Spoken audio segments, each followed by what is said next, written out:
I'd like to start by saying that the idea behind this experience was to do some action research focusing on homeschool communication and technology in my school. However, what ended up happening was more like an inquiry into this area, with the action research coming close to the end of the cycle. Let's start with my initial thoughts and findings about homeschool communication. The quote showing now illustrates the widely held belief that good homeschool relationships are an important factor in student success. As a primary classroom teacher, I've experienced firsthand the influence of effective and less effective homeschool relationships. Teaching in the UK state system and internationally has led me to believe that parental involvement is a key factor to the academic and emotional success of a child. I'm currently teaching in a national school with an international curriculum where the main language of instruction is English, but the majority of parents have English as a second language and Arabic as their first. So it's clear that homeschool communication is important, but what does technology have to do with this? Well, the growth of the internet and the ownership of mobile devices, along with the implementation and wider use of technology in the classroom, means that educators have turned to digital tools and online systems to help them communicate more effectively. Over the years, a range of information which needs to be communicated between home and school has been identified. This includes sharing information about school events and activities, sharing curriculum content, giving updates on academic progress and behaviour, and sharing resources to support learning. The more research I did, the wider my topic seemed to get. Should I find out more about the impact of my school using digital systems for reporting academic progress and behaviour?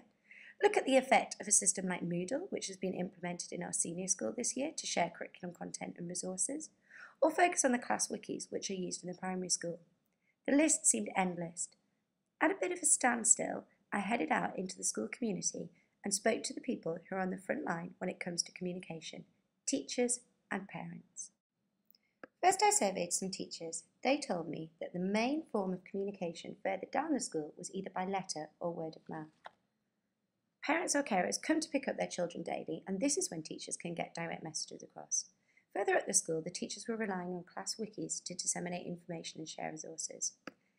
As I'm not a classroom teacher this year, I struggled with the idea of how I could act on my findings and make any sort of direct impact without having to harass teachers to help me. So I turned to the idea of looking at how the school in general communicates its main events and news to parents.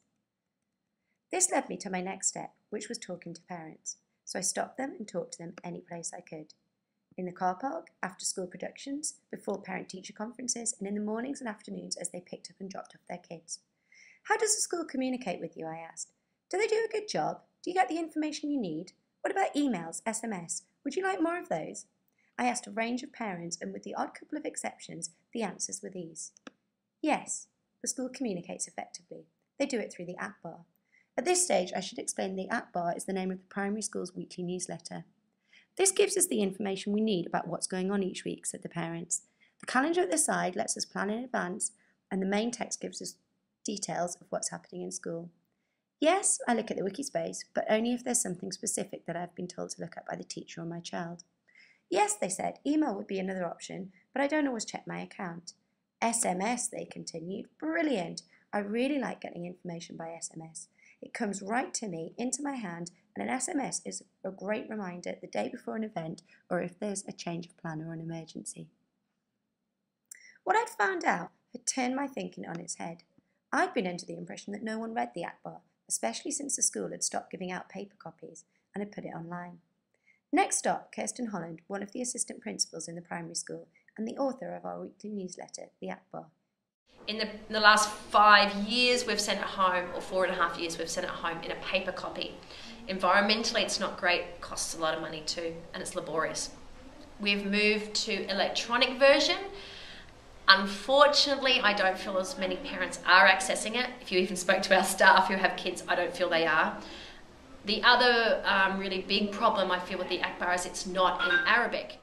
This is when my action became clear. Why not translate the Akbar into Arabic? But not to be given out in print. This could prove laborious as the translation would have to be spot on. Let's do it as a voice recording, just the main points, in summary, which could then be listened to by parents and students alike. And while I was at it, why not record it in a few other languages as well? Grade 5 seemed the perfect place to start. I knew all the children could use the voice recording software Audacity, and due to our one-to-one laptop program, they all had laptops to work on. We have a range of nationalities in grade 5 at the moment, and I'd recently been talking to them about activities we could introduce to get our mother tongue programme up and running and give them opportunities to communicate in their home languages. So the plan went like this. Step 1, identify the children and ask them to participate. Step 2, give them the main points of the APBAR to translate. Step 3, send them home to get help from their parents.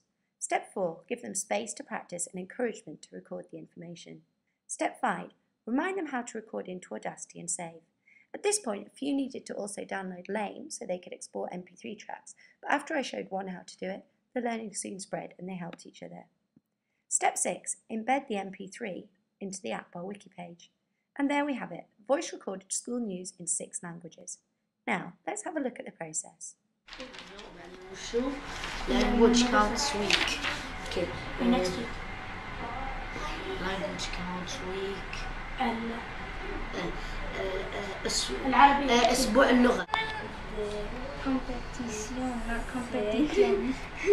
Competition. Oblečení, aby si vylizoval jedno vybrané slovo. Studenti.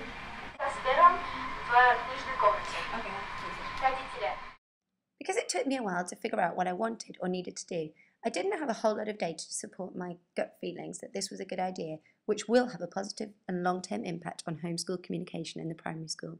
What I do know is that the children are really excited. They went back and shared with their classmates, teachers and parents. The first time we recorded was on a Thursday afternoon. On Sunday morning, as I was walking into school, I was stopped by Sharifa, a grade 5 student. Miss Lynn, she said, "Can I translate the APBAR into my language this week?"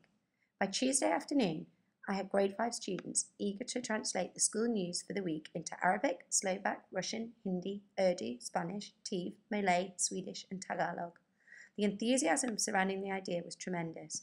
Plus, the children were displaying a whole host of the qualities we look for in our learner profile.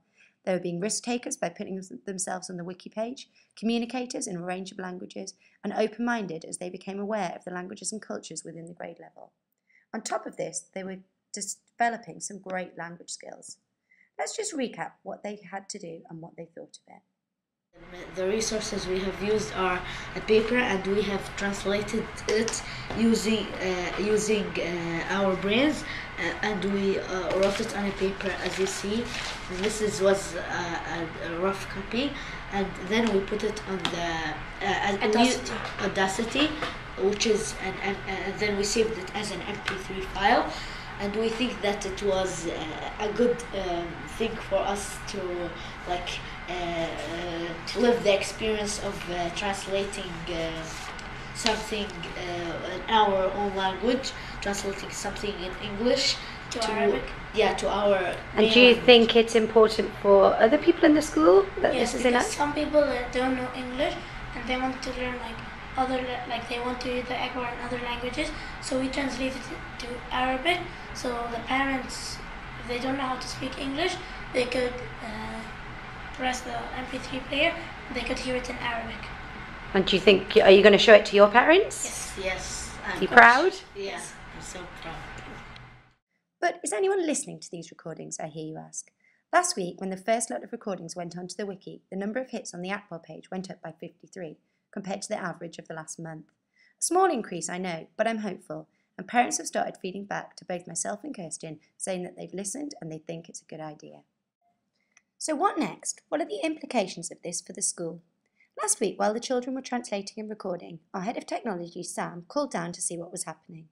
I explained that I was hoping the grade 5s would be able to carry this on into grade 6, and we also talked about making the recordings more accessible. Sam shared the discussions the school has been having with the phone company about creating an APBAR application which parents could have on their phones. But what about beyond our school? What are the wider implications? The use of voice recordings and podcasts, as many of my colleagues are finding out, is a great way of sharing information. For any school that has issues with written translations or illiteracy, what we've been doing would be a great option. Wikispaces can be set up for free, and voice recording software comes as standard on most laptops. Admittedly, 10-year-olds don't always get it right, but translations could be done by senior school students, parents or teachers, depending on the content and type of message which needed to be shared. Overall, I'm pretty excited about what I've found out. Parents want to know what's going on in school. Teachers and students want to share it with them. Voice recordings make information accessible to everyone regardless of their literacy skills or language. So as long as we send them an SMS or an email to remind them, I feel confident that the parents will look, they'll listen, and they'll know what's going on.